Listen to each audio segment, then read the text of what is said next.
this is an iHeart podcast. Guaranteed human. Support for the show comes from Public, the investing platform for those who take it seriously. On Public, you can build a multi-asset portfolio of stocks, bonds, options, crypto, and now generated assets, which allow you to turn any idea into an investable index with AI. It all starts with your prompt. From renewable energy companies with high free cash flow to semiconductor suppliers growing revenue over 20% year over year, you can literally type any prompt and put the AI to work. It screens thousands of stocks, builds a one-of-a-kind index, and lets you backtest it against the S&P 500. Then you can invest in a few clicks. Generated assets are like ETFs with infinite possibilities, completely customizable and based on your thesis, not someone else's. Go to public.com/podcast and earn an uncapped 1% bonus when you transfer your portfolio. That's public.com/podcast. Paid for by Public Investing. Brokerage services by Open to the Public Investing Inc. Member FINRA and SIPC. Advisory services by Public Advisors LLC, SEC registered advisor. Generated assets is an interactive analysis tool. Output is for informational purposes only and is not an investment recommendation or advice. Complete disclosures available at public.com/disclosures. Time for a sofa upgrade? Introducing Anabe Sofas, where designer style meets budget-friendly prices. Anabe brings you the ultimate in furniture innovation with a modular design that allows you to rearrange your space effortlessly. Perfect for both small and large spaces, Anabe is the only machine-washable sofa inside and out. Say goodbye to stains and messes with liquid and stain-resistant fabrics that make cleaning easy. Liquids simply slide right off. Designed for custom comfort, our high-resilience foam lets you choose between a sink-in feel or a supportive memory foam blend. Plus, our pet-friendly, stain-resistant fabrics ensure your sofa stays beautiful for years. Don't compromise quality for price. Visit washablesofas.com to upgrade your living space today. Sofas start at just $699 with no-risk returns and a 30-day money-back guarantee. Get up to 60% off, plus free shipping and free returns. Shop now at washablesofas.com.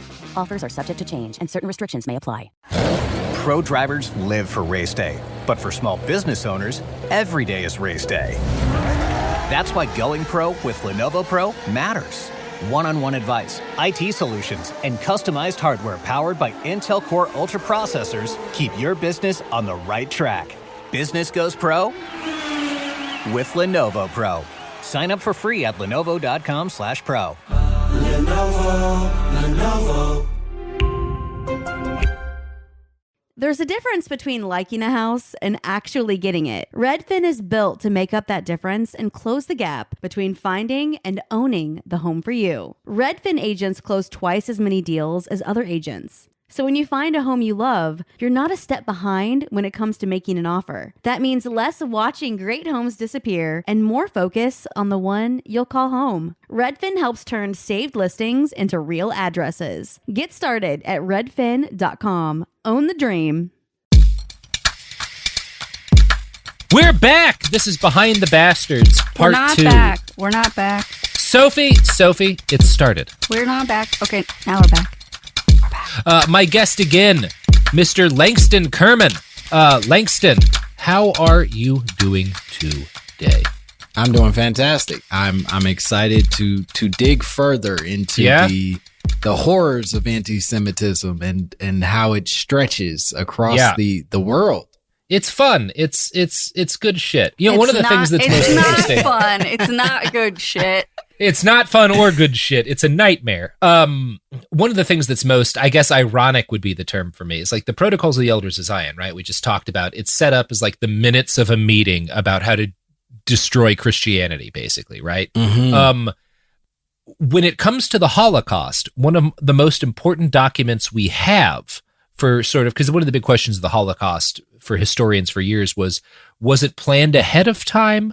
Or did it just sort of evolve out of the war, right? Like, how early was the Holocaust planned? When did they know they were going to do this? How centralized was it? And how much personal responsibility did Hitler have, right? Because his name... Did they have a big meeting, or did they just sort of like come up with this on the fly? And they did have a big meeting. And we have the minutes of that meeting. It's called the Wannsee Conference. It was held in a house in the suburbs of Berlin that I've been to. The house is a museum now. You can go see where Reinhard Heydrich and a bunch of other assholes sat in a room and worked out, how are we going to do a Holocaust? How do we've tried all these methods of killing people. Shooting them doesn't work because it's too expensive and it fucks our soldiers' heads up. We've tried gassing them in vans, but it's not very efficient. We have so many more people. What are we going to do? Okay, and they arrive at the solution that they use. This is like in 1942, while the war in Russia is kind of 43 maybe. The war in Russia is at its height.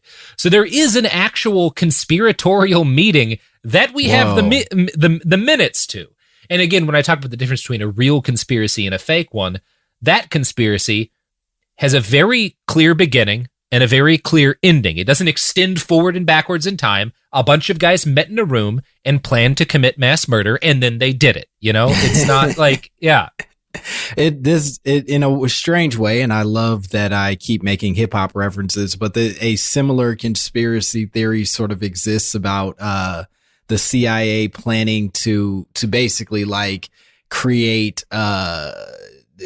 destroy the black population. Yeah, with crack. Like, but not only crack, but also like by adding violence into hip hop, they would like force black people to go to jail more often and subsequently break down our communities. And there's a belief that there was an actual like meeting of the minds for like all the music heads of every sort of company came together and said, how can we add more violence into hip hop so these black people will murder each other?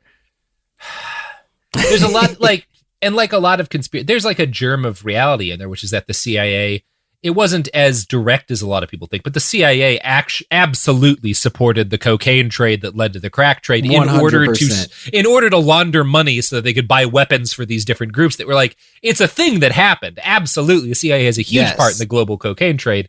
The idea that anyone would need to meet in order to like insert violence into a part of American pop culture is very funny to me. Like, no. The CIA definitely did it with drugs, but they weren't like, hey, and now maybe we should add a beat to this. Yeah. Maybe if a few fellas freestyled about it, we could really break down their, Yeah. What if we added a beat to this? Is not a thing the CIA ever sat down and asked themselves. No. They asked themselves, how can we get these planes of cocaine into the country so that we can buy more missiles for our friends in order to let them massacre poor people in Latin America? Which is more or less the actual story. Yeah. Yeah. I mean, we'll do episodes on that at some point. It's a great story. Because there's a couple of former DEA agents and stuff who turned and who wrote about like being ordered not to arrest to let planes in. Like there's one of the more consistent things you find is that when conspiracy theories are true, it's because somebody talked. Almost always someone talks. Yeah. And the times when it's not true, they've never gotten anybody to talk because there is no one to talk about the shit. Yeah, that's kind of where I land on a lot of stuff, where it's like, we know the CIA had a lot of involvement in the fucking cocaine trade because a bunch of dudes talked about it. Like, not only that, there's documented evidence too, right? Like, we got snitches and stuff. There were people who like believed in something when they got into the CIA, or I think it's mostly DEA guys, but who believed in something and then like realized what they were doing and they wrote about it. And anyway, we'll talk about this at some point. This was too much of a digression, although we are talking about Colombia. So I guess it's appropriate that we talk about cocaine because we're talking about conspiracies in Colombia, and there have been a lot. Colombia is a real conspiracy place. You want to do a conspiracy, that's one of your top countries to go to. Unfortunately. So yeah, when most people who know about the protocols think about like the consequences of the spread of this conspiracy theory, they think about the Holocaust, and for good fucking reason. But the protocols left a trail of bodies wherever they spread, and they didn't always do it in the way you would expect. The way the protocols led to death wasn't always it leads to pogroms against Jewish people. It was a lot weirder than that in some cases.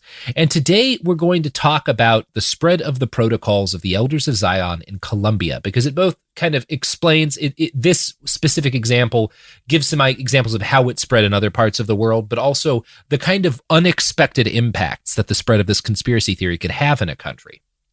The protocols first made it to Latin America in the wake of World War I, during the first great diaspora for the infamous conspiracy theory. The vector of infection was the Catholic clergy, most of whom were sent to Central or South America from parts of Europe where the protocols had been spreading for more than 20 years. In Colombia, the protocols entered through members of an elite Jesuit order who kept close ties with their brothers across the ocean. The first Spanish-language translation of the protocols was printed in Leipzig in 1927, but the version that actually spread most widely in Latin America was a French translation spread by a journal that had been established by an Augustinian friar titled The Review of International Secret Societies. So this friar has like a magazine dedicated to secret societies that he does on like the side. This is this guy's hobby. It had been established in 1909 to investigate the Freemasons and other secret societies. And today, very few people talk about the Freemasons. That conspiracy, you can find bits and pieces of it here and there, but like it's not in the mainstream of conspiracies anymore. You dig enough to QAnon, you'll find people talking about fucking Freemasons and stuff, but it's not the front rank. But back in the early 1900s, the Freemasons were again like the big fucking thing to be obsessed with. And the Catholic Church had actually had a whole bug up its ass about Freemasonry for centuries. They believed it was dangerously anti-Christian. It was because Freemasons were like social organizations of rich people, and they did exert a lot of soft power because it's the same like Skull and Bones. All these rich people are hanging out together, they're making plans, and it's not a thing the Catholic Church has any piece of, right? The Catholic Church is a big gang, right? It's a mob. Yeah. And they don't like that there's all these that's their issue with the Freemasons is gangs infamously don't like other gangs. That's that's sort of how that works. That's what's happening here. So basically, some weird friar with a side hustle ranting about Freemasons helped ignite a wave of anti-Semitism in Colombia that led to the deaths of, spoilers, a couple 100,000 people. Jesus. So, yeah, it's some good shit. It is not some good shit. I should get another go-to phrase. And I'm going to quote now from a write-up by historian Thomas Williford about the Catholic Church's attitude towards Freemasons. The popes were convinced that some dark conspiracy organized by the Masons was driving the faithful away from the universal church truth in order to bring about the collapse of the church. The claim of an international Masonic cabal resonated in all Catholic countries, including Spain and its former colonies in Latin America, where Masons were an important presence in politics. In Colombia, a string of Liberal Party presidents who implemented anti-clerical policies in the mid-19th century were practicing Freemasons. So in Colombia, the left takes power for a while. They pass laws restricting the power of the Catholic Church. A bunch of these guys are Masons. The Catholic Church is like, this is part of the conspiracy. It's great. So these super Catholic Jesuit weirdos were already obsessed with Freemasons. Then World War I hits, and the whole world, their world, the European world, seems to be in free fall. Communists are burning churches and killing priests, and in the midst of all that, this friar reprints a translation of the Protocols of the Elders of Zion that seems to explain everything. Because the protocols, we didn't mention this last episode, I should have, the Freemasons are in it a bunch. And the idea is that the Jews are pulling the strings of the Freemasons, right? That's one of the groups that the Jews control as part of their conspiracy. Pre-existing beliefs about Freemasonry were actually how the protocols managed to infect most of the communities they took off in early on. This is why grand conspiracy theories like QAnon are more successful the more syncretic they are. If you've got this core conspiracy theory about a bunch of child molesters, but you can rope in anti-vaccine conspiracies, you can bring in the JFK assassination, aliens, you can integrate all those things into the broader conspiracy theory, you get a bunch of additional vectors through which you can infect more people. So I'm anti-vax, and that's how I first come across QAnon propaganda, and it sucks me in. Or I'm obsessed with the JFK assassination. I come across some video about how that ties into QAnon. That's what pulls me in. It makes it more effective. You got to keep it fresh for everybody out there. And, exactly. That means embracing the groups that you otherwise weren't necessarily aiming for the first time you wrote the shit. Exactly. And the way that the protocols do that is you've got all these guys who for centuries, a lot of these Catholics have believed in a Freemason, in a Masonic conspiracy. And the protocols say, hey, the Jews are behind that. And Catholics already not great on Jews, you know? Like there were some problems there beforehand, but this is how a lot of like clergy get infected by the protocols of the Elders of Zion. Now, The Vatican's official stance in this period was that Jewish people were souls to be saved, but the church supported and endorsed members of the clergy who spread myths about the blood Passover, which we talked about in the last episode. Anti-Semitic Catholics could point to Pope Pius IX, who in 1873 claimed that the Synagogue of Satan was drawn from Masonic sects. And Pius was talking about the Masons, but he described them as a synagogue of the devil. So you can see this whole tying Jewish people to the Masons. It didn't start with the protocols, but that was like the most best organized way it was put together. Do you think he used synagogue just on accident, or was that also intentional of like being like, I also don't fuck with this group, by the way? But yeah, I think it was because for a lot of, especially popes in those areas, synagogue is like synonym for a bad place. It's the bad religion. Other than Protestantism, which is also the bad religion. Quarrelsome people, these Catholics. It's like pork. It's the other bad meat that they don't care for. So a significant minority of Catholics had been ranting about a Judeo-Masonic anti-Christian conspiracy for decades by the time the protocols hit Latin America. One of the first Jesuits in Colombia to really dig into spreading anti-Semitic garbage was a Spanish Jesuit named Jesus Maria Ruano, writing a bulletin for the local faithful. In July of 1922, he urged good Catholics to pray for the conversion of the Jews, and then went on to explain at length how, since the French Revolution, the Jews had controlled the economies of Europe as well as all leading newspapers. Following this, he made one of the first direct references to the protocols in Latin American history. Quote, "Years later, when the abominable protocols of the wise men of Israel were known around the world on the occasion of the Zionist Congress of 1897, reflexive historians, moralists, and patriots have not ceased giving shouts of outrage. They say that the plan of hegemony and universal conquest dreamt by the Jews is already manifest." This is one of the first times you see the protocols referenced in Latin America. Now, 1922 was a little early for this kind of rhetoric to spread, especially in Colombia, which had very few Jewish people. Not super successful drumming up race hatred against the Jews because there's just not a lot of them. They don't have a deep history in the country, right? It's fucking Colombia, It's a lot of people being like, "What is a Jew?" What are you talking about? By the early 1930s, the situation in the country had changed. In the early 20s, the economy was great, and this is another reason why this conspiracy doesn't take off then. People are making a lot of money. Exports are trending steadily upward. Things are doing well in Colombia. Then in the 30s, the Great Depression hits, right? And Colombia gets fucked by it the way everyone does. And as a result of the Great Depression, the labor movement explodes. So suddenly there's all these protests in the street. There's these giant strikes. People are starving. What have we said? Whenever there's a lot of unrest and change in a short period of time, people start to go to conspiracies to explain it all. Sure. The protocol started making more and more frequent appearances in Jesuit publications and in sermons. By the early 1930s, there was significant documentation proving the protocols were a forgery. What I talked about last episode about how it was plagiarized from a piece of plagiarism, that was known at the time. People were aware of this.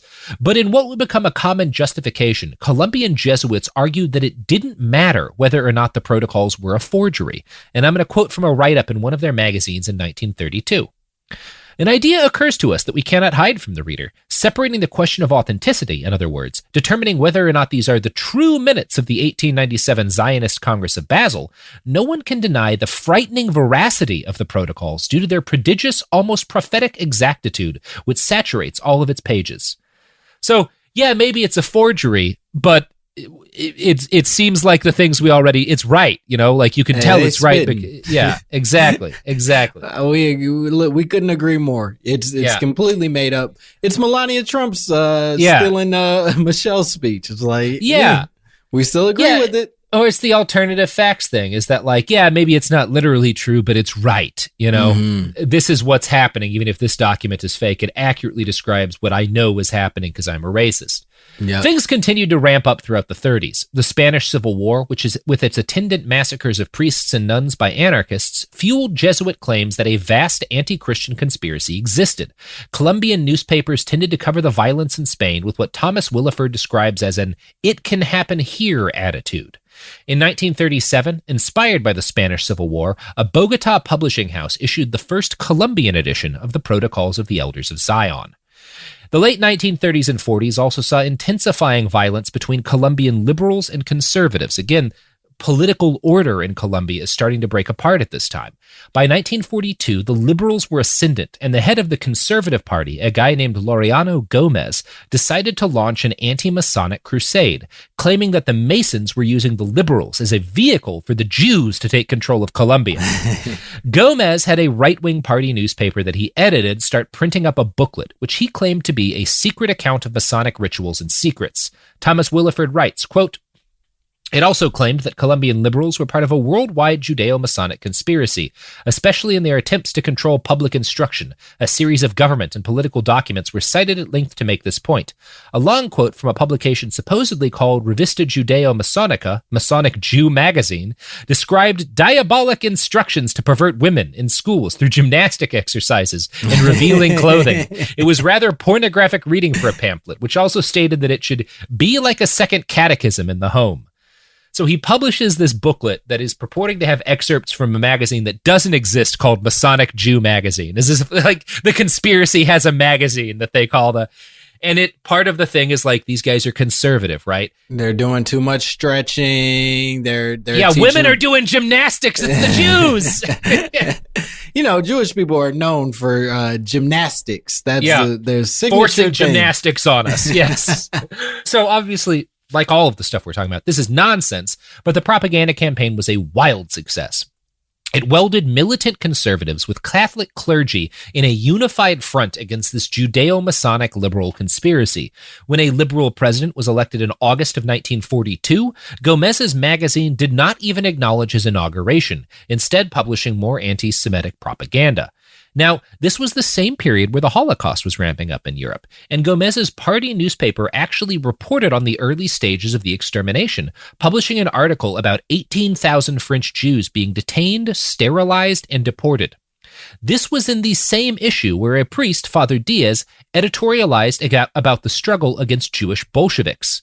The obvious contradiction between hysterical rants about an all-powerful Jewish conspiracy and the reality of Jewish oppression under the Nazis did not seem to strike anyone in the Colombian right wing as being a little bit inconsistent.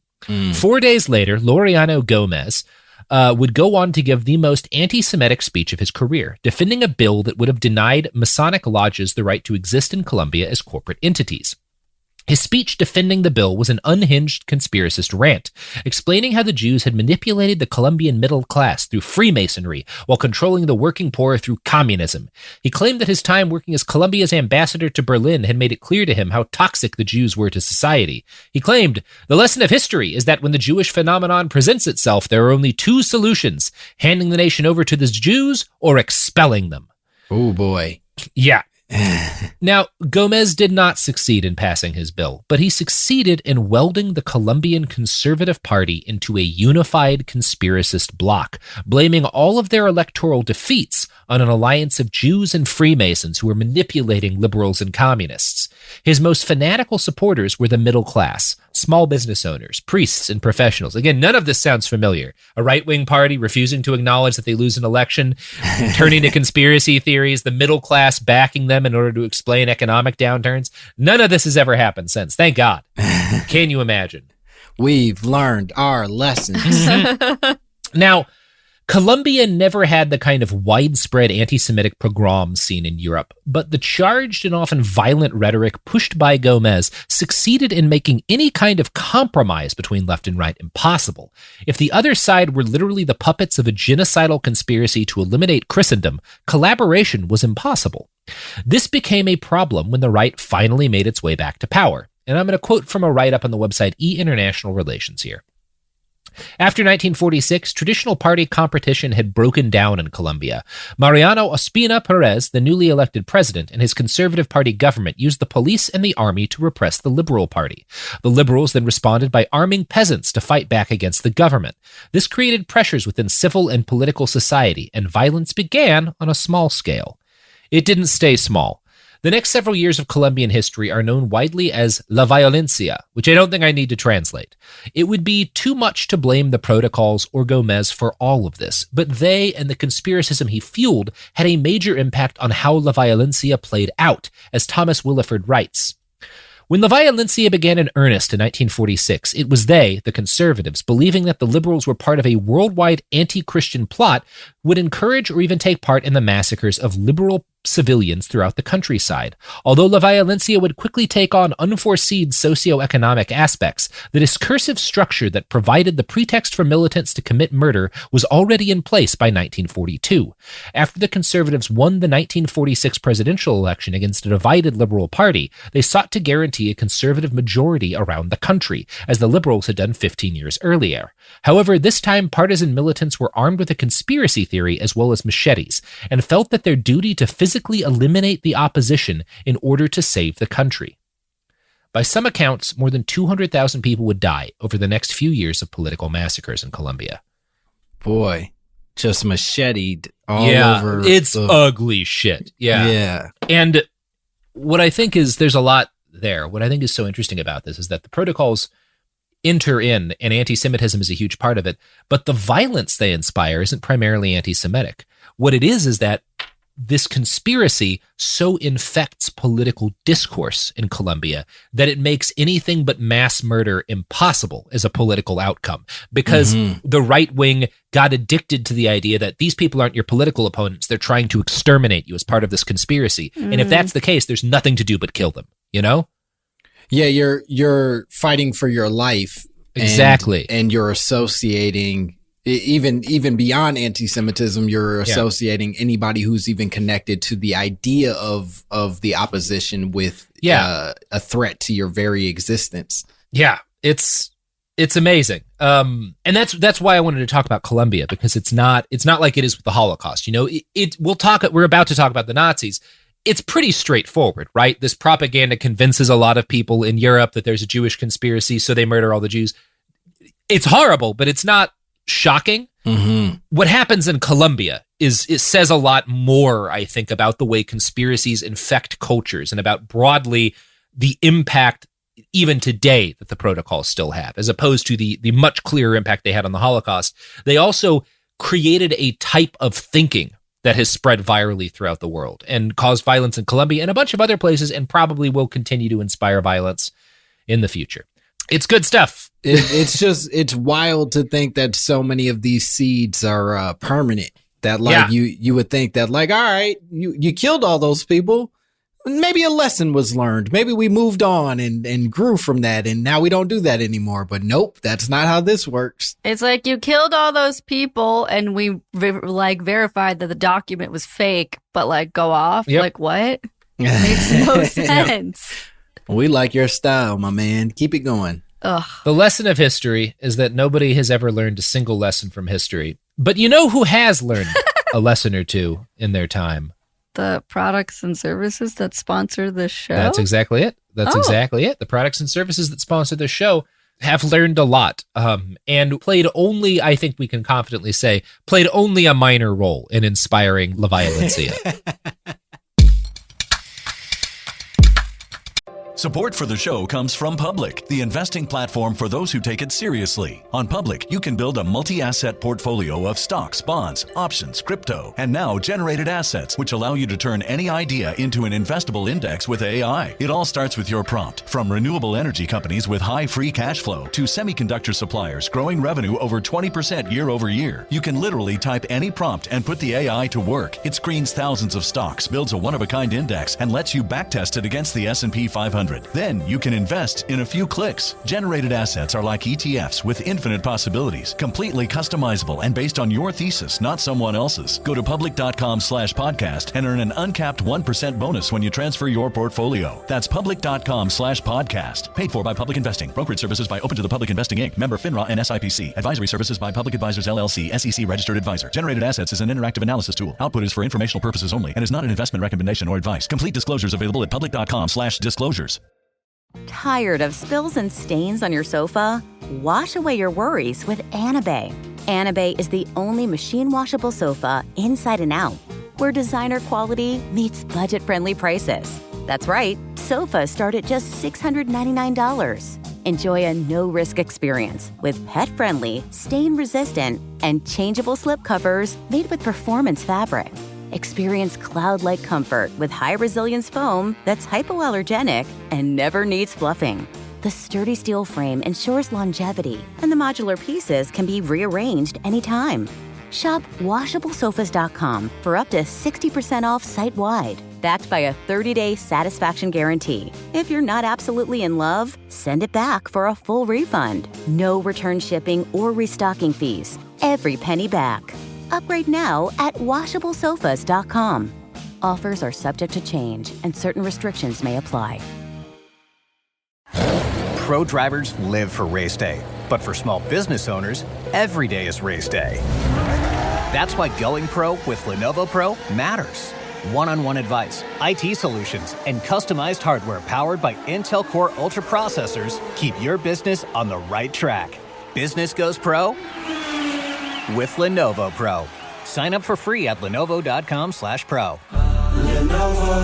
Lenovo. Hey, this is U.S. Olympic gold medalist Tara Davis Woodhull. And I'm U.S. Paralympic gold medalist Hunter Woodhull. As athletes, our lives are about having a clear path. And a team that you can absolutely trust. So when it came to getting the best mortgage, we chose PennyMac. PennyMac is proud to be the official mortgage provider of Team USA and you. Learn more at pennymac.com. PennyMac Loan Services, LLC, Equal Housing Lender, NMLS ID 35953. Licensed by the Department of Financial Protection and Innovation under the California Residential Mortgage Lending Act. Conditions and restrictions may apply. All right, we're back. So the protocols of the Elders of Zion in the early 20th century spread absolutely everywhere. We could talk at equal length about their impact in Japan, where they were translated and had a huge influence, or in Argentina, where they would influence a popular Catholic novelist named Hugo Vost to play a similar role in his country that Gomez played in Colombia. Vost wrote a really bigoted novel inspired by the protocols, which itself inspired hordes of anti-Semites to assault Argentine Jews in the street. So violence everywhere. The protocols have likewise spread through the Arab world, particularly as a result of Israel's oppression of the Palestinian people. We could do whole episodes on that. There's a lot to say about these. We have limited time, obviously. This is not a comprehensive study into the impact of the protocols of the Elders of Zion, although I have a good book to recommend called The Global Impact of the Protocols of the Elders of Zion, edited by Esther Webman, where a number of different essays that we've used as sources for this episode come from. If you want a broader understanding, you can read that. I think for the closing chunk of this episode, we kind of have to talk about the Nazis, the OG Nazis, you know, we gotta get like the original motherfuckers. What if you not went like the new whole ones. episode and didn't bring them up? That'd be pretty It would impressive. be weird, right? I mean, we could go straight into Japan and we could go talk about the Middle East. We could talk about we don't have to talk about the Nazis, but and we're no going one else to. was mean to Jews. Everybody else was Everybody real cool. else was fine. Yeah. I feel like we have to talk about the Nazis because we're talking Fair about enough. anti-Semitism. Now, you may be surprised to learn that most of the big Nazis, although maybe not after that part about Colombia, most of the big Nazis, the head Nazis, knew the protocols were a forgery and didn't particularly like them. They were not dumb men, and it was obvious that they were fake. Joseph Goebbels wrote in 1924, "I believe that the Protocols of the Elders of Zion is a forgery. That is not because the worldview of Jewish aspirations expressed therein are too utopic or fantastic. One sees today how one point after the other of the Protocols is being realized, but rather because I do not think the Jews are so completely stupid as not to keep such important protocols secret. I believe in the inner, but not the factual truth of the Protocols." So he's kind of saying what we were saying earlier. He's like, yeah, the Grand Conspiracy just left their minutes out, which is funny because the Grand Conspiracy, well, not Grand, but the conspiracy he was a part of did leave their minutes behind. They tried to burn most of the copies of the Von He's Zay like, document. listen, those Jews are way smarter than I am. I'm going to leave my junk out, but they would never I'm do going to that. leave that shit in a file folder. They'd never make that error. They're brilliant. Yeah, they're brilliant. Not like us. Jesus, we're dumb. So Goebbels wrote this at the same time friend of the pod, Adolf Hitler, was in prison writing Mein Kampf. The protocols heavily influenced... What? What? Continue. Friend of the pod doesn't mean... Object. You didn't object to friend of the pod, Timothy McVeigh. I'm just letting you know, I most definitely probably did. No, well, that's probably fair. So At around the same time Goebbels wrote that stuff about not believing in the literal truth of the protocols, Adolf Hitler was in prison writing Mein Kampf, and the protocols heavily influenced how he wrote his manifesto, even though he too knew that they were fake. And I'm going to quote from Hitler. Yeah, this is a Hitler. This is a Hitler. We're getting some Hitler. This is a Hitler classic coming up. Yeah. This is a Hitler classic. I mean, this is like Hitler's White Album when we're talking about Mein Kampf, you know? So, here's Hitler. Quote, sure. To what extent the whole existence of this people is based on this people being Jewish people, is based on a continuous lie is shown incomparably by the protocols of the wise men of Zion, so infinitely hated by the Jews. They are based on a forgery. The Frankfurter Zeitung mourns and screams once every week. The best proof that they are authentic. What many Jews may do unconsciously is here consciously exposed, and that is what matters. It is completely indifferent from what Jewish brains these disclosures originate. The important thing is that with positively terrifying certainty they reveal the nature and activity of the Jewish people and expose their inner context as well as their ultimate final aims. So, like Gomez, Hitler and Goebbels knew the protocols were fake, but felt they were authentic as a result of their inner truth. And I'm going to quote from a study on the protocols of the Elders of Zion in Nazi propaganda by R.L. Beitwerk. Quote, 19 years later, the two discussed the protocols just before Goebbels launched one of his periodic anti-Semitic campaigns. Goebbels, who had been rereading it, commented that his propaganda colleagues maintained that it was not useful for contemporary propaganda. But he reflected, I conclude from my reading nonetheless that we can put it to very good use. If the Zionist protocols is not genuine, it was produced by a brilliant contemporary critic. Having talked it over with Hitler, the propaganda minister wrote in his diary, the Führer's standpoint is that the Zionist protocols can claim absolute genuineness. No one could express Jewish plans for world domination as well as the Jews themselves. The Führer is of the opinion that the Jews do not need to follow an established program. They follow a strong racial instinct that always leads them to the actions shown throughout their entire history. Yes. So, they don't need a game plan. They don't need a game plan. They inherently out. Do this. Yeah. Yeah, I mean, it's racism. He's Hitler, you know? Yeah. And nobody does it better. It's like Hitler, and then like a couple steps, maybe Nathan Bedford Forrest, a couple steps below him. Henry Ford's on that list. If you're doing the all-stars of racism, you know? I got you. Mm-hmm. I'm not, but go off. You're not doing the all-star, no racism Olympics here? Yeah, no. Yeah, I mean, Hitler would win. It's a foregone conclusion.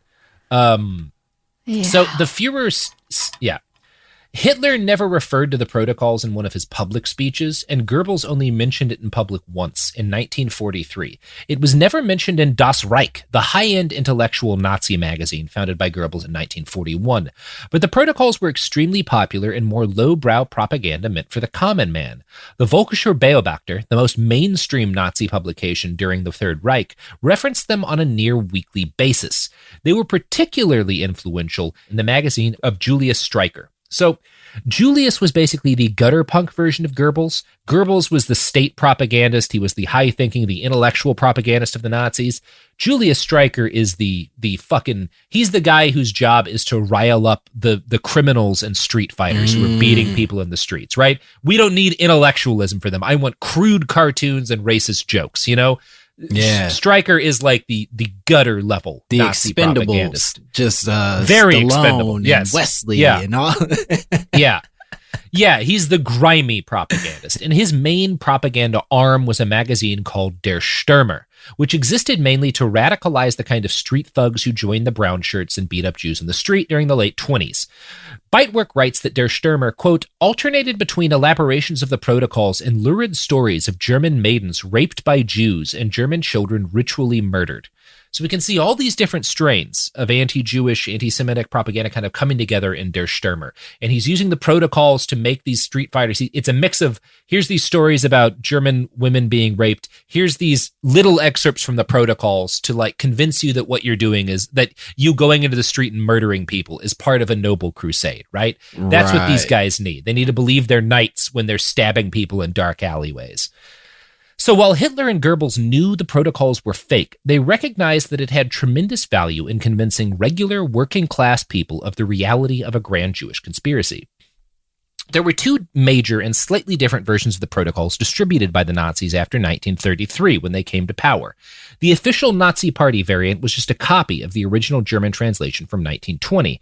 The Nazis gained the rights to this translation in 1929, and by 1934 they had sold 150,000 copies of it. Holy shit. Yeah, it sells all right. And there were other German versions, often annotated, that also sold tens of thousands of copies. The party subsidized these publications to try to get them out to as many hands as possible.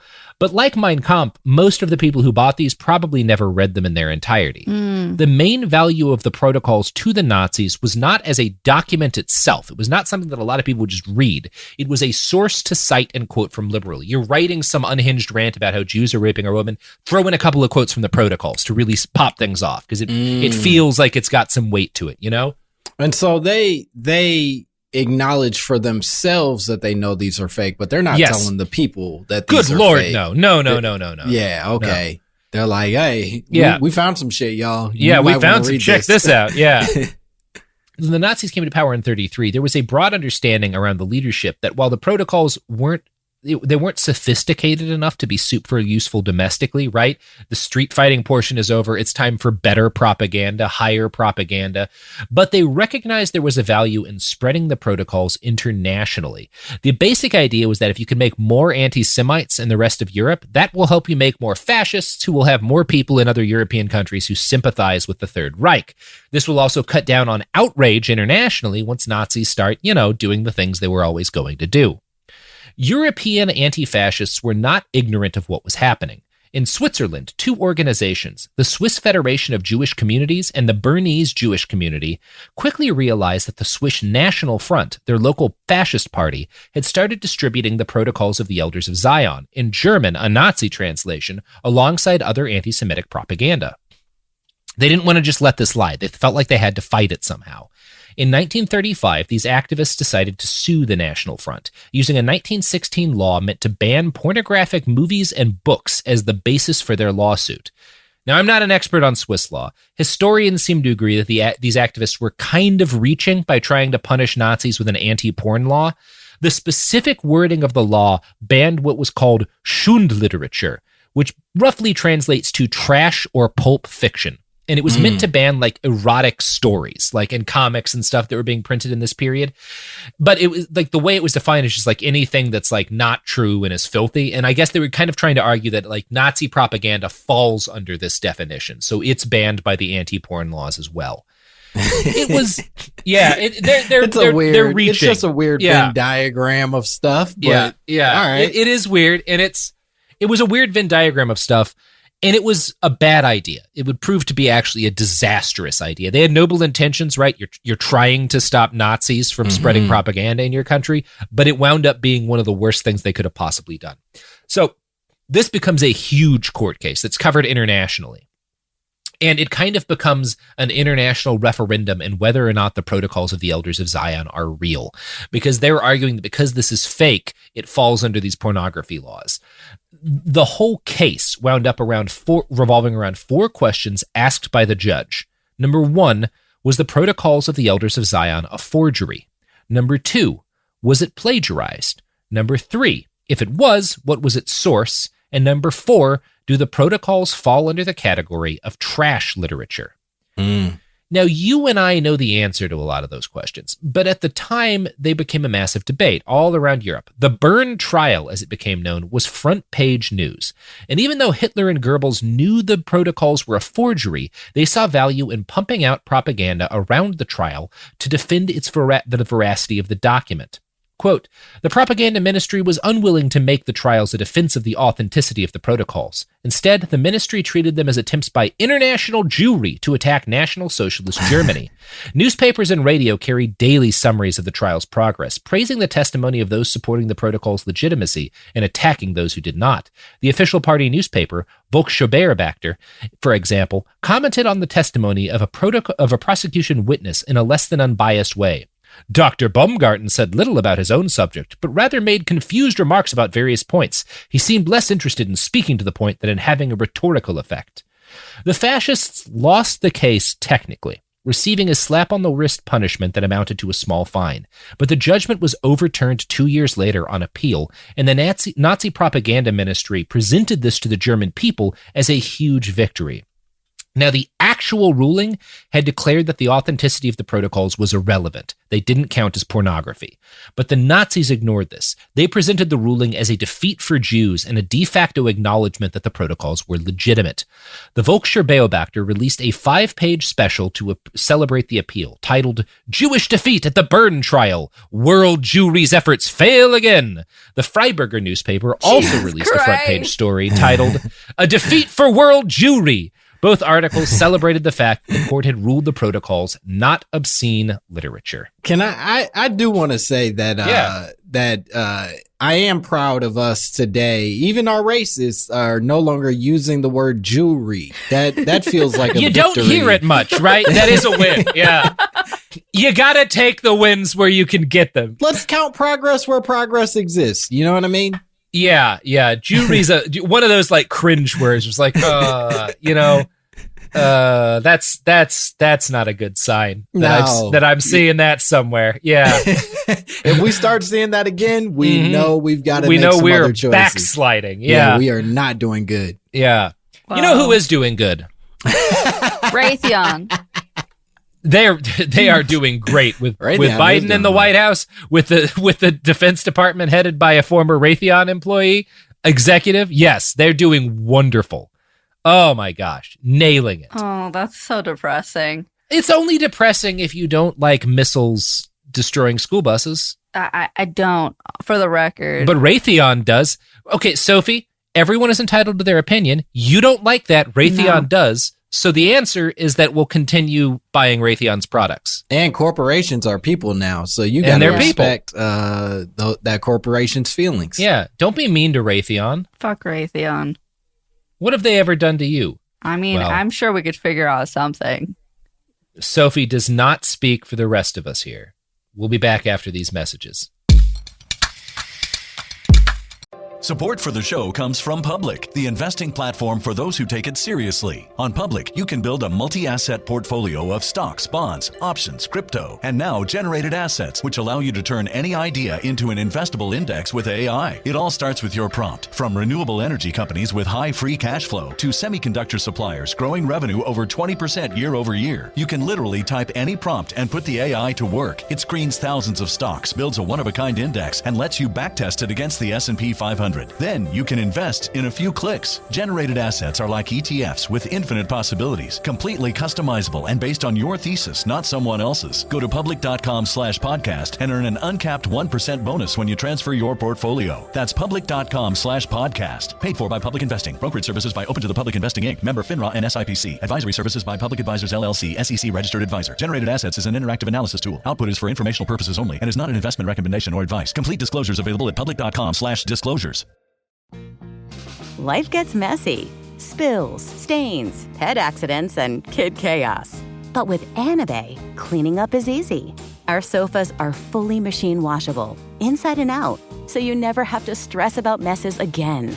Made with liquid and stain-resistant fabrics, that means fewer stains and more peace of mind.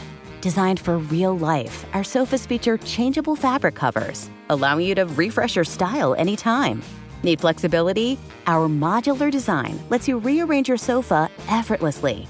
Perfect for cozy apartments or spacious homes. Plus, they're earth-friendly and built to last. That's why over 200,000 happy customers have made the switch.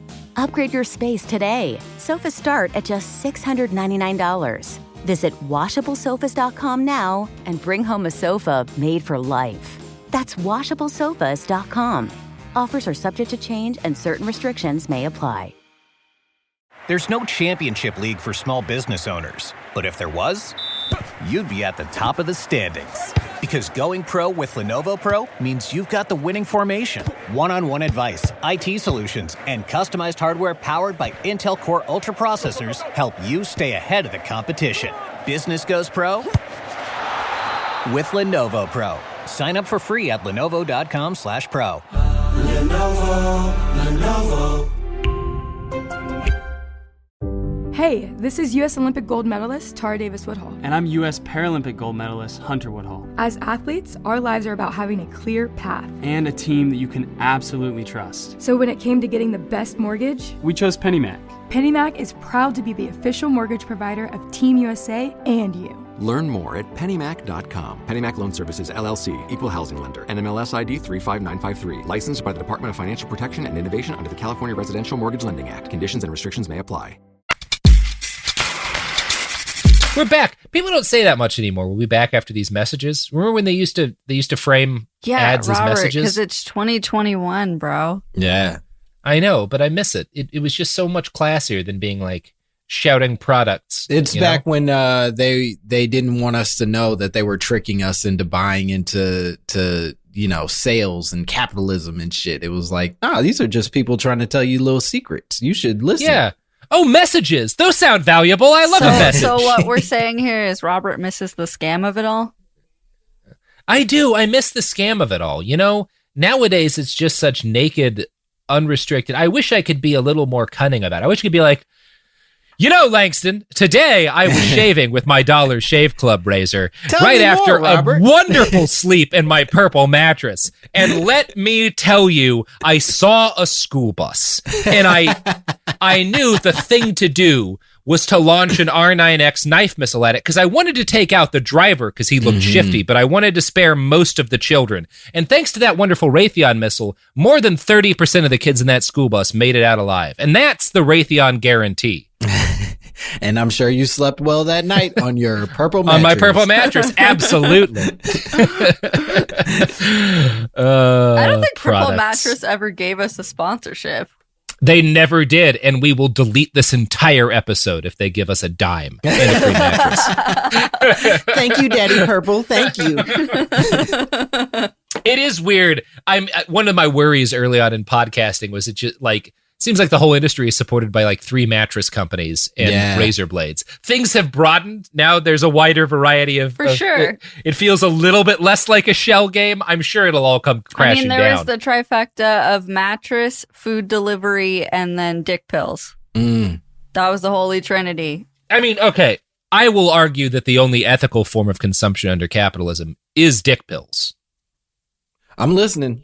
I think there's no downside to dick pills. They do what they say they're going to do. They do what they say they're going to do. By God. Somebody needs them. Science. Science.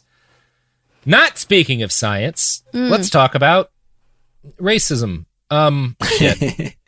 So yeah, the Nazis make a huge deal about the Byrne trial. It becomes like this massive moment in the history of anti-Semitism, and this thing that had started as an effort to discredit the Nazis and punish people for spreading Nazi propaganda in Switzerland winds up spreading the protocols all around the world, right? This huge trial comes up. People are debating how real the protocols are. There's all these articles in different newspapers talking about whether the protocols are true or not.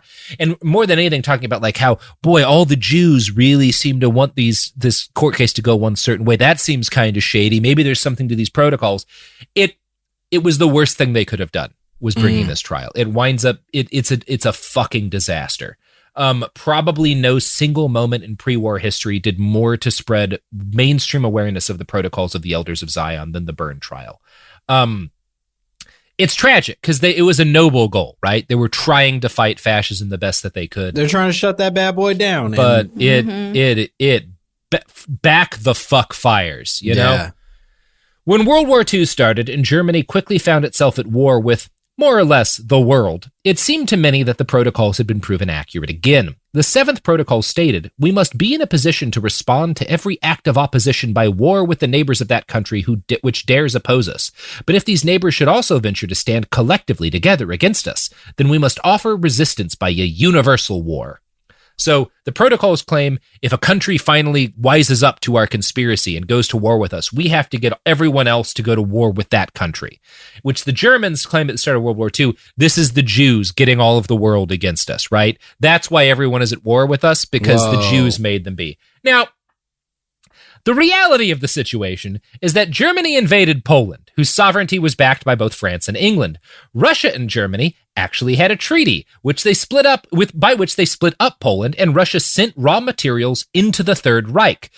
Germany didn't go to war with Russia until they chose to invade a country that was giving them oil on a weekly basis. Likewise, the United States did not jump into war against Germany. We were neutral. The Nazis enjoyed a huge base of support among the American electorate. It was Hitler who declared war on the United States after Pearl Harbor, which was a bad call. The fact that Germany wound up at war with the entire world was no one's fault but Germany's. They're blaming it on this Jew. It's like, no, you kept declaring war on people. Sure. What do you think would happen? Well, they had a guy that liked to talk a little spicy, and they couldn't say he was out of control. So yeah, it's everybody else's fault. You thought you could beat the whole world at a war, and I guess you came pretty close. I was going to say, they did pretty good. Yeah, they did pretty good, but it was not anyone else's fault but your fucking own. Now, the fact that so even though obviously to any person actually observing things, this was all Hitler's fault, right? He was starting all of these wars. Even so, Streicher's Der Stürmer used the outbreak of hostilities as evidence that the Jewish conspiracy was real and dedicated to Germany's downfall. Quote, at the end of the past century, world Jewry believed that it was on the threshold of world domination. The world's leading Jews gathered in Basel in 1897. They decided to follow a systematic and criminal program to reach their final goal. They wrote the program for a total and complete achievement of world domination. It is known under the name of the Zionist protocols. Do they ever mention who these world leading Jews are? Do they ever? Nah, not by name. No. Okay. You're left to assume Rothschilds are probably a part of it, right? Sure. That's an old one, but no, that's part of why it's a good conspiracy. You don't want throwing a name in means it's falsifiable, you know? Right? We can actually disprove that if we start using real names. Okay, yeah, we can prove this guy was in a different place in 1890s or whatever. Sure. Streicher argued that the war had not begun because Hitler had misjudged France and England in assuming they wouldn't go to war over Poland, or that he had again misjudged the USSR when he assumed that country would collapse after a few months of blitzkrieg. No, the greatest war in history had started because the Nazis dared oppose world Jewry's plans for world domination. When the protocols were written, the monarchs of Europe had been the great bulwark against Jewish schemes. Now that they'd fallen, Streicher argued, the Nazis were all that was left. As German tanks rolled into France, the Nazi government sent an official statement to the World Wire Service. Could the war plans of Jewry be more clearly expressed? Non-Jews read the protocols of the learned elders of Zion and recognize the secret plans and methods and means Jews adopt to seize for themselves unlimited power over the world. This is like an official government statement sent out at the outbreak of hostilities. Yeah, this is so interesting because I think for forever I've always understood it being like, oh, Hitler just didn't like Jews. Like he wasn't a fan. He didn't like their faces, so they killed them all because he didn't like them. And instead, he's like made a hero story out of it, where he's like, "Yo, if we don't kill them, they're going to destroy the planet." Yeah, you cannot get people to do things like the SS men who ran the death camps did. Or like the Einsatz group and the special task groups. The first organized genocide acts were taken in the East, in Ukraine and in Western Russia by these special units of mostly cops. Like the Germans would take cops and send them to the Eastern Front, and they would massacre Jews by guns. And there was one massacre, Babi Yar, where they killed 30,000 people in a day, just lining them up and shooting women and children and babies. You can't do that if you don't believe you're fighting in some sort of, you have to at least have a lie to tell yourself about why this is a noble act. It's too hard. And part of why they moved the extermination camps is that most of those guys killed themselves, right? Like, even if you're a hardcore Nazi, doing that just destroys you. You can't. People, there's maybe 1% of people are just so broken that it doesn't damage them. But even Nazis were destroyed doing that. There's sort no of shit. Purple mattress that's going to help you sleep through that bad boy. Thank you for tying our sponsor to the Einsatz group, and something we always seek to do here. So yeah, you need this if you're going to convince a large body of men to do the worst thing a group of men has ever done in history. Because there's other genocides, there's other horrible acts of racism. No one kills as many people as quickly, intentionally as the Nazis do in the last 2 years of World War II. There's no, it's Like there is a degree to which it deserves to stand on its own, and it is a mix of the speed and the intentionality of the murder, and that's only possible when you can convince people there's a crusade that they're a part of. You know, shortly before the war started in early 1941, Hitler gave a speech before the Reichstag that is often seen as one of the first pieces of evidence that the Holocaust was planned ahead of the war and directed by Hitler. Again, his name isn't on anything authorizing the extermination of the Jews. And this is part because Hitler was not a dumb guy, right? You don't put your fucking name on that shit. It's like you just don't. That's a bad idea. Right. But so historians have tried to piece together things that he said that shows he was thinking about extermination well before the death camps got operational. One of the pieces of evidence that people will use for this is a speech he gave in 1941 before the Reichstag. This was right before the outbreak of war. Today, I will once more be a prophet. If the international Jewish financiers in and outside of Europe should succeed in plunging nations once more into a world war, then the result will not be the Bolshevization of the earth and this victory of Jewry, but the annihilation of the Jewish race in Europe. So again, here's Hitler saying, and this is after, the war has started. This is after all of the players are involved. Before Russia's not in it yet. The US isn't really in it yet. This is the early hostilities. Hitler says, if this Jewish conspiracy brings the world to war, brings everyone to war against Germany, we will annihilate the Jewish race. That's why it's used as evidence that he directed the Holocaust, because here's him saying it. Here's him saying, if there's a war, we're going to kill all these motherfuckers. Now, we know Hitler was not a believer in the protocols, but he did believe that what they claimed was internally true, and the millions of Germans listening to him at home during the speech had been primed to believe him by years of excerpts from the protocols in Volkscher Beobachter, Der Stürmer, and other Nazi publications. In September of 1942, Nazism's armies evidently ascendant and the entire world at war with Germany, Hitler addressed his people again. In my speech before the Reichstag on the 1st of September 1939, I spoke of two matters. First, since we are forced into war, neither the threat of weapons nor a period of transition shall conquer us. Second, if world Jewry launches another war in order to destroy the Aryan nations of Europe, it will not be the Aryan nations that will be destroyed, but the Jews. Once the German Jews laughed at my prophecy. I do not know whether now they are still laughing or whether they are laughing on the other side of their faces. I can simply repeat, they will stop laughing altogether, and I will fulfill my prophecy in this field too. That's just, he just needed to learn to be made fun of a little bit. That's a guy who really took himself super seriously in a way that was hugely detrimental to the world. Yeah, there's a lot about his early life that we talked about. We're like, he's not good at, he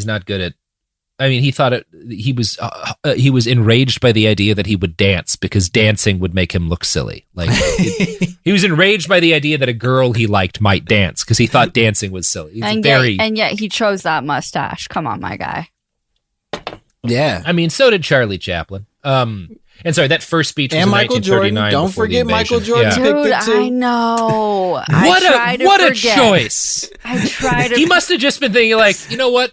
I think I'm famous enough to rehabilitate this mustache. Right, listen, I'm the Hitler of basketball. Let's do this. Speaking of conspiracy theories, there's so many around Michael Jordan. Sure. Are there? Yeah. There's a lot of people who claim that he murdered his father, or not murdered, but is the cause of his father being murdered. There's conspiracy theories that he had to leave basketball for gambling debts. There's conspiracy theories that he was throwing games. There's a ton of stuff.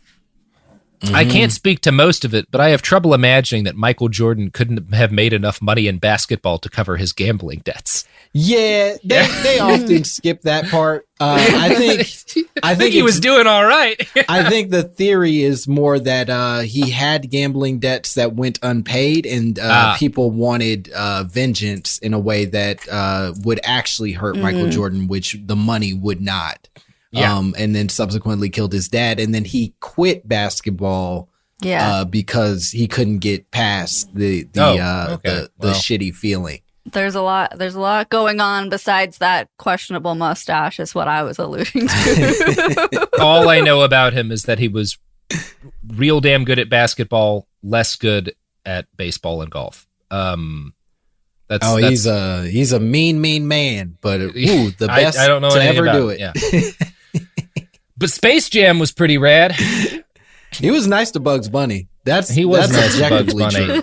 You don't want to piss off Bugs Bunny. You don't get on the wrong side of Bugs Bunny. No, Bugs Bunny will fuck you up.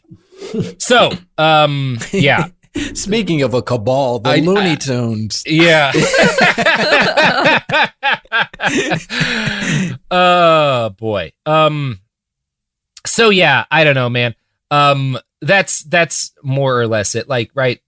I mentioned those two speeches both because they clearly have some of the DNA and the protocols in them, and they're often seen as direct evidence that Hitler personally directed the Holocaust.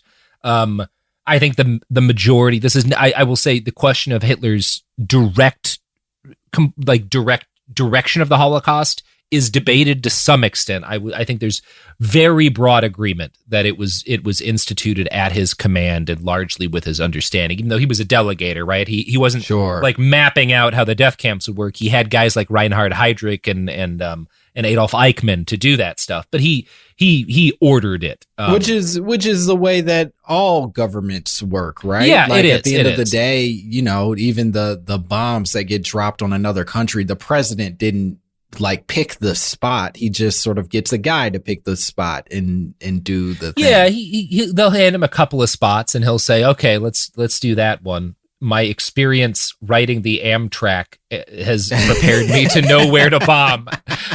Maybe the way our government works doesn't make a lot of sense, is what I'm saying. But yeah. Fair enough. So I don't know. I think one of the things, again, there's a lot, and it's much more debated the degree which the protocols would have influenced Hitler. I think because they influenced so much of the propaganda that he would have consumed as a young man, they had an impact on him. You can see shades of them in those speeches he was giving. I think their bigger impact on the Holocaust was in preparing the people of Europe to accept and cheer on the extermination of their Jewish neighbors. In our Holocaust remembrance media, we tend to focus on the happiest stories that exist from that time, stuff like Schindler's List, right? Stuff like the story of like those the neighbors who protected Anne Frank and her family, or at least attempted to. Stories of good people risking or sacrificing their lives to protect their Jewish neighbors. This happened a bunch. It's the stories of what the Israel calls the righteous among nations, the non-Jews who protected Jews during the Holocaust. Very important stories, but they were not the norm. That's why they're highlighted, because most people were not just willing to let this happen. They eagerly turned in their Jewish neighbors. In France, when the Nazis took over, French citizens handed over so many Jews to the Nazis had to tell them to stop because they couldn't handle that many people that quickly. And France is where the Protocols of the Elders of Zion first appeared. That had an impact on why that was the case, because a lot of people thought, and there's more to it than that, but it was the same in Ukraine and Poland, in Russia.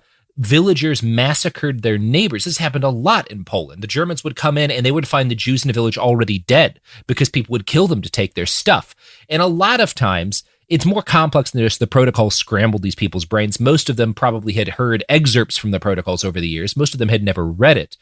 But in many cases, the most direct motivation for the genocide was economic. It's the same thing with, for example, the internment of Japanese American citizens, which was directly lobbied for by white farmers in California because they wanted to take those people's land.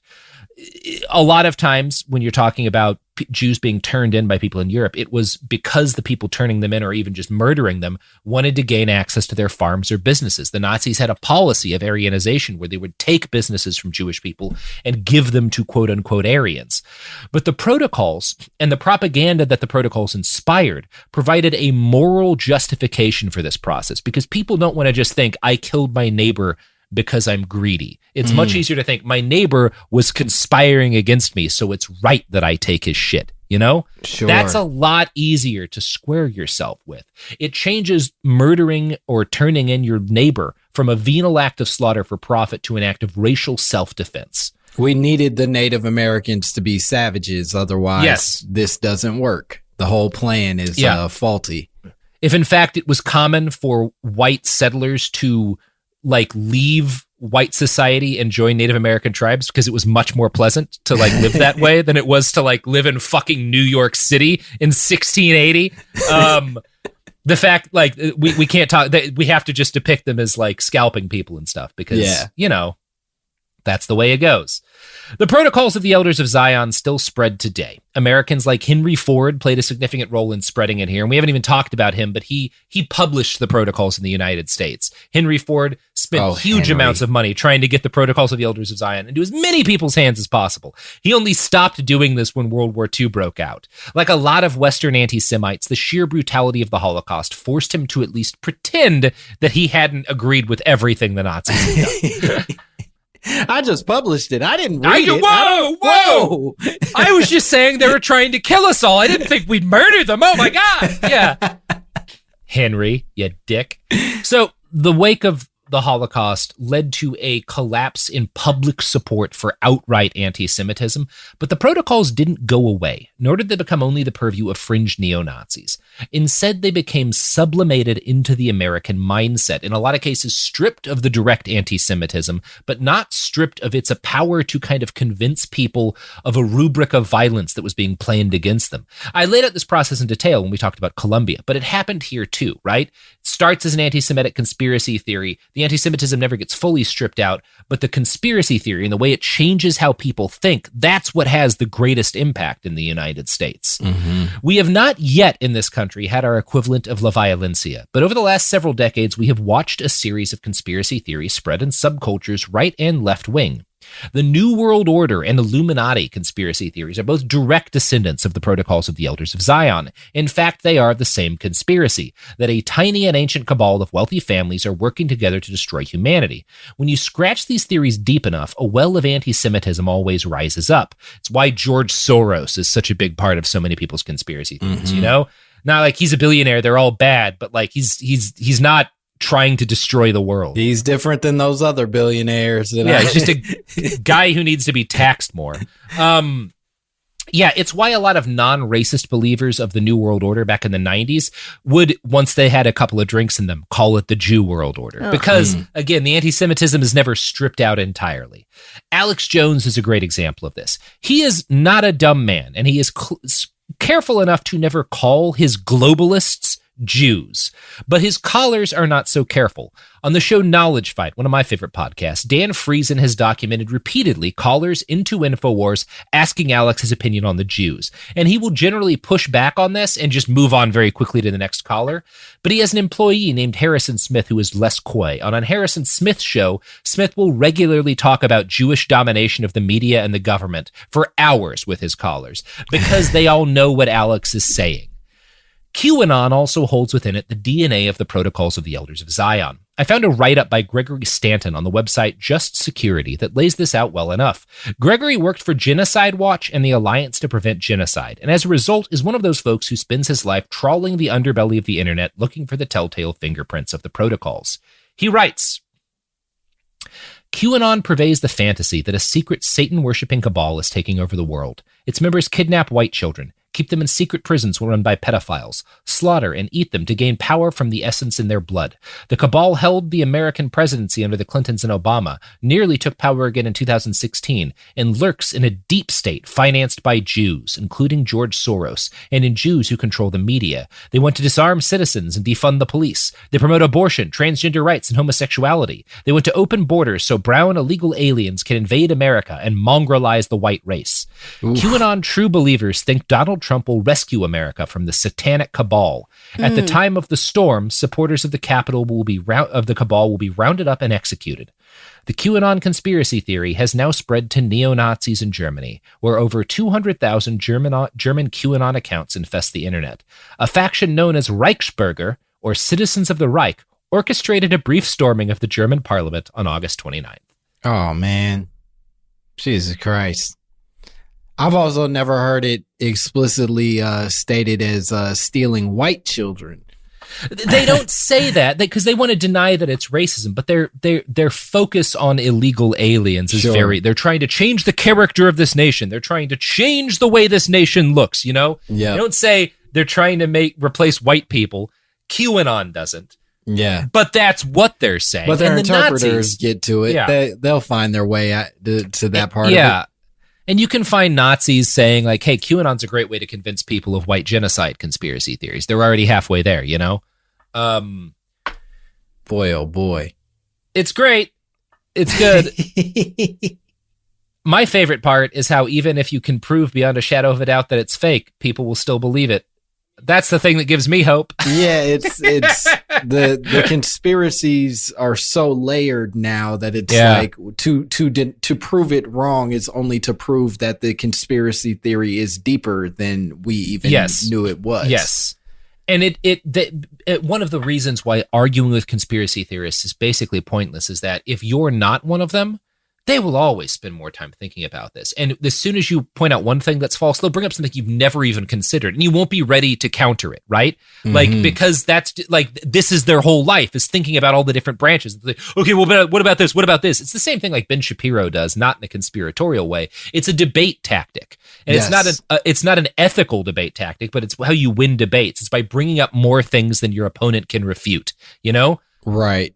The gishgalop is another term for it. Yeah. He also employs this strategy that I think is now becoming super effective of being like, well, debate me.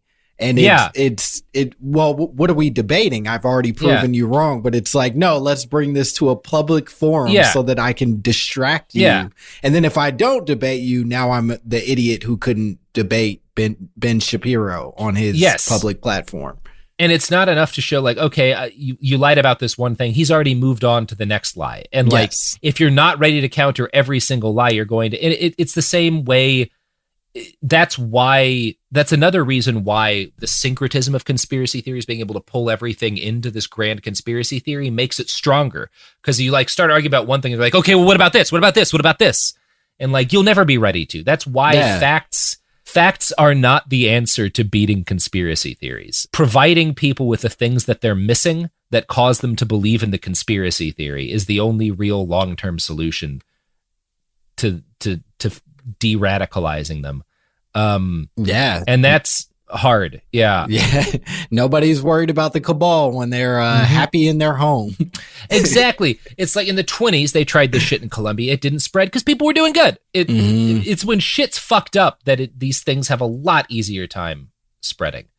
Thankfully, everything's getting better in the world. We can all agree on that. Well, Langston. We did it. How you doing? I'm doing good. I had a lovely time. This was great. Well, I'm glad you had a lovely time talking about the protocols of the Elders of Zion. I learned a lot.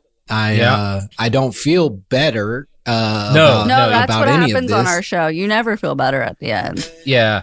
Learning things about the world never makes it easier. There was no healing for me personally, but no. Maybe someone at home will feel a little bit of catharsis at the end of this bad boy. So our job here isn't to heal people; it's to just stick a finger in the wound a little bit deeper. You know, that's apparently why 4 million times a month people download this show, because they all have wounds that they want fingers stuck in. Stick that finger in me, please. Stick that finger in.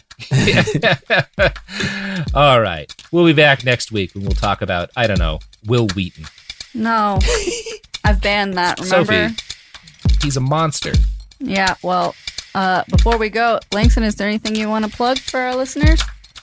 Oh, yeah. Please listen to my very silly, far less researched podcast. It's called My Mama Told Me. We talk about conspiracy theories, specifically in the Black community. It's a good time. I recommend. Hell yeah. Well, so do I. And I don't know. What's a good joke to end on, Sophie? I don't know, Robert. Well, I don't have any jokes. That's not my job. Yeah. I'm not funny. I guess the joke is that the degeneration of society is largely inevitable. Great. Anyway. I feel really good about everything. Oh, we have fun. Bye. Bye.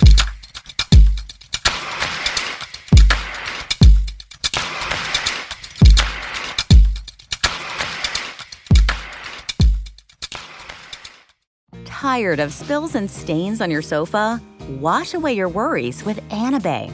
Anabay is the only machine washable sofa inside and out, where designer quality meets budget-friendly prices. That's right, Sofas start at just $699. Enjoy a no-risk experience with pet-friendly, stain-resistant, and changeable slipcovers made with performance fabric. Experience cloud-like comfort with high-resilience foam that's hypoallergenic and never needs fluffing.